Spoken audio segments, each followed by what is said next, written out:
কাপ্তাই হ্রদের পানি বৃদ্ধি পেয়ে পানিবন্দী হয়ে পড়া মানুষের খোঁজ খবর নিয়েছে জেলা জামায়াতের নেতাকর্মীরা। মঙ্গলবার বিকেলে শহরের রিজার্ভ বাজার লঞ্চঘাট থেকে বোট যোগে তারা দুর্গত এলাকাগুলো পরিদর্শন করেন। পরে উন্নয়ন বোর্ড মসজিদের সামনে পানিবন্দী পরিবারের মাঝে খাদ্য সামগ্রী সহ বিভিন্ন ত্রাণ বিতরণ করা হয়। পাশাপাশি সহায় সম্বলহীন এক অসহায় ব্যক্তিকে জীবিকা নির্বাহের জন্য কাঁচামাল বিক্রির উপযোগী একটি টেবিল প্রদান করা হয়। ত্রাণ বিতরণ অনুষ্ঠানে প্রধান অতিথি হিসেবে উপস্থিত ছিলেন বাংলাদেশ জামায়াত ইসলামী 299 নং রাঙামাটি জেলার মনোনীত সংসদ সদস্য পদপ্রার্থী অ্যাডভোকেট মোক্তার আহমদ।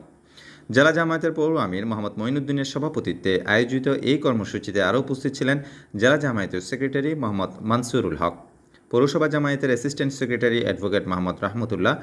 জেলা জামায়াতের পৌর আমির মোহাম্মদ মঈনুদ্দিনের সভাপতিত্বে আয়োজিত এই কর্মসূচিতে আরও উপস্থিত ছিলেন জেলা জামায়াতের সেক্রেটারি মোহাম্মদ মানসুরুল হক, পৌরসভা জামায়াতের অ্যাসিস্ট্যান্ট সেক্রেটারি অ্যাডভোকেট মোহাম্মদ রাহমতুল্লাহ, পৌর জামায়াতের দায়িত্বশীল জে আজম, মোহাম্মদ জয়নাল আবেদিন, মোহাম্মদ রমজান আলী, মোহাম্মদ সুমন মিয়া, মাওলানা মোহাম্মদ আব্দুর রহিম প্রমুখ।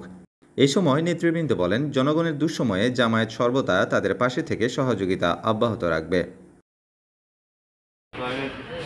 যারা দায়িত্বশীল এবং নেতা কর্মী, তাদের সম্পর্কটা আত্মার সম্পর্ক। তারা মানবতার সেবা করতে চায়, তারা নিঃস্বার্থভাবে মানুষের কাছে তাদের অধিকার প্রাপ্য বুঝিয়ে দিতে চায়।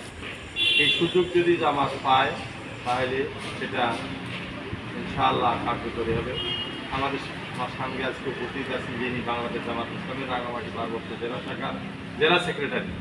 উনি রাঙামাটি জেলার বড় নেতার 2 নম্বরে আছেন। উনি একজন শিক্ষাবিদ, উনি আমাদের একটা মাদ্রাসায় শিক্ষকতা করে।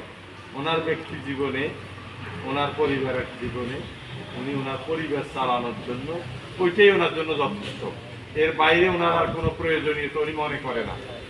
বাকি যে সময়, যে শ্রম, যে মেধা, এটা জনস্বার্থে সবার মধ্যে উনি বন্টন করে দেয়, সেবা দেয়। অন্য যারা আছেন। ডেস্ক রিপোর্ট, সি বার্তা।